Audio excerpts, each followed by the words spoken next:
Subscribe करें हमारे channel दिल से दीन की बातें, अच्छी अच्छी प्यारी प्यारी इस्लामिक वीडियो देखने के लिए।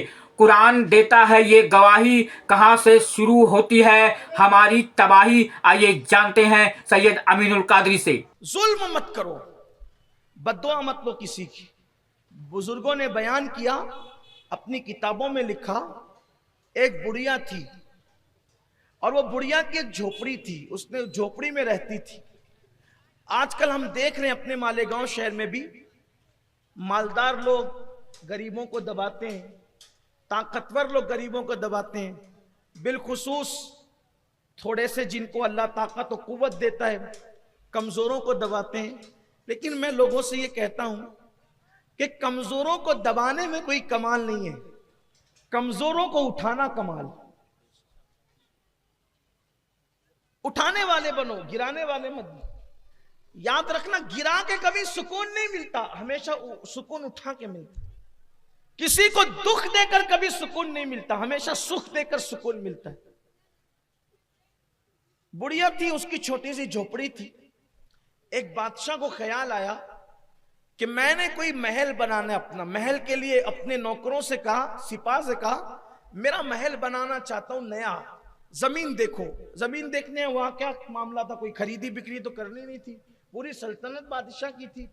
उन्होंने एक जगह का इंतखाब किया, जगह मुंतखब हो गई, महल की संगे बुनियाद रख दी गई, महल की तामीर भी शुरू हो गई, महल बन भी गया।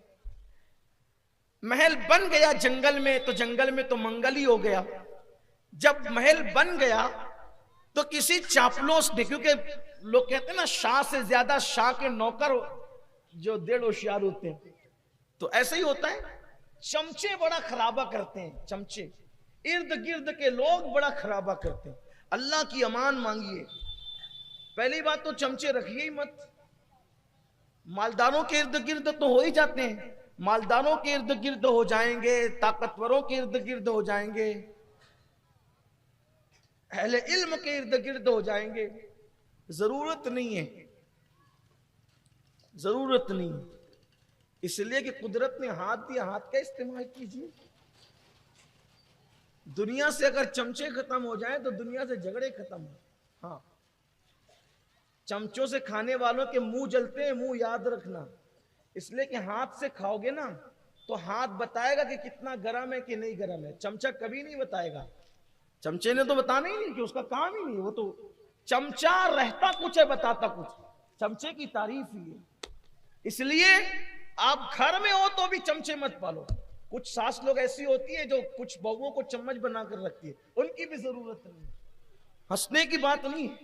कुछ लीडरान ऐसे होते हैं जो लोगों को चमचे बना के रखते हैं, कुछ अहले इल्म ऐसे होते हैं जो कुछ लोगों को चमचे बना के रखते हैं। इनकी जरूरत नहीं है, समाज को जरूरत नहीं। चमचा कभी नहीं बताएगा कि खाना गर्म है, सुभान अल्लाह, तो आपका मुंह जल ही जाना है। हाथ बताएगा। अब हाथ क्यों बताएगा? क्योंकि हाथ आपके जिस्म का एक हिस्सा है और उसको आपसे हमदर्दी है। चमचे को आपसे क्या हमदर्दी है?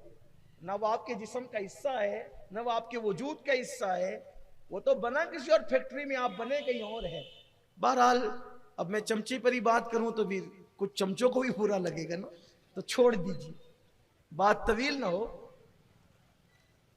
तो बादशाह के किसी चमचे ने कहा, बादशाह आपका महल तो बड़ा खूबसूरत है, लेकिन ये बाजू में ये बुढ़िया की झोपड़ी जरा अच्छी नहीं लगती, ये झोपड़ी अच्छी नहीं लगती। बादशाह ने कहा कोई बात नहीं। अब बादशाह के लिए क्या था झोपड़ी हटाना?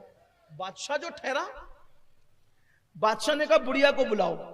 बुढ़िया को बुलाया, कभी ये झोपड़ी की जो तुम्हारी जगह छोटी सी झोपड़ी है, अल्लाह अकबर, बिल्कुल सही फरमाया आपने। जगह जहां तुम चाहोगे हम तुम्हें जमीन दे देंगे, वहां झोपड़ी बना लेना। यहां मखमल में टाट का पेवन लग रही है आपकी झोपड़ी, हटाओ यहां से। बुढ़िया ने कहा बादशाह मेरी जिंदगी की जवानी से लेकर अब तक का वक्त मैंने गुजार दिया इस झोपड़ी में, मेरा दिल लगा है, मैं बूढ़ी हो गई हूं, बहुत दिन में जी नहीं सकती, मैं बहुत दिन नहीं रहूंगी, थोड़े दिन बर्दाश्त कर लो। अब मैंने खरीदा ही जगह, मैंने किसी जगह पे कब्जा नहीं किया है, मेरा हक है इस जमीन पे, इसलिए थोड़ा बर्दाश्त कर लीजिए, मैं मर जाऊंगी फिर सब आप ही का होगा, मैं ये जगह छोड़ के नहीं जाऊंगा। बादशाह ने कहा कोई बात नहीं, चलो जाओ ठीक है। अब वो तो चली गई। उसके चमचों ने फिर वर्गलाया कि ये अच्छी नहीं लगती, ये काम करो, ये बुढ़िया कर क्या लेगी?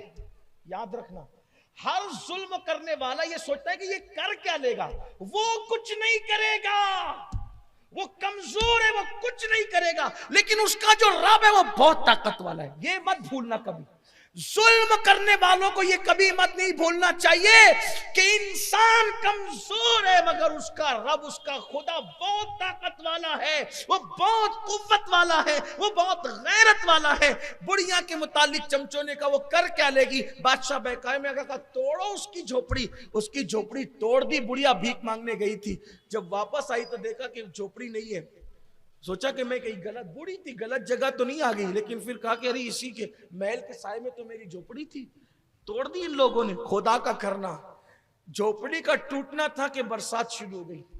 बरसात हुई, ऐसी ठिठरी वो बुढ़िया, और रात पूरी उसने सर्दी, कड़ाके की सर्दी में गुजारी। और उस सर्दी के बाद उसको आया गुस्सा, और गुस्सा आया, वो कर क्या सकती थी, दिल से फरियाद निकली, आसमान की तरफ निगाह उठी, मौला मैं यहां से गई थी, तू कहां था।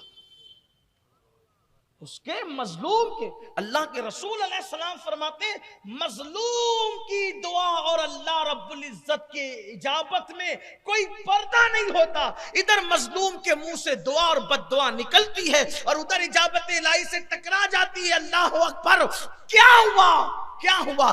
कि मैं नहीं थी, तू तो था, और मैं कमजोर हूं मगर तू कमजोर नहीं है। मैं किसी इंसान से नहीं बल्कि मैं तुझसे इंसाफ चाहती हूं, बस इतना कहना था, तुझसे इंसाफ चाहती हूं। एक जलजला आया और बादशाह समेत पूरा महल जमीन के अंदर धंस गया।